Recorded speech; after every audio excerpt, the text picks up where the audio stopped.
This is the Frame 4500X, and I'm going to show you 3 different ways you can kit it out. Now the first way is with a vertical mounted GPU, 3 120mm exhaust fans at the top, and a 360mm rad with intake fans on the side. So if you're one of the few people that has a GPU that actually looks good on its side, number 2 is for you. I managed to fit 10 fans in this case.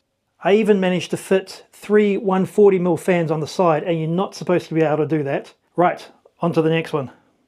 And the third, which I think could be my favorite, I've gone back to the vertical GPU mount, but I've moved the radiator up the top, changed the fans to exhaust, and I've got these big 140mm fans for intake on the side. So I'm going to get plenty of airflow in this case. Now to remove the glass panel, you simply slide it forward and lift it out. Now this is what the top grille looks like, and it flows around to the side. Super clean. Right, now let's put this baby in its place. Follow me. Right over here. Perfect. That won't do. This should look a little bit better. That's what I'm talking about. Now it's game time.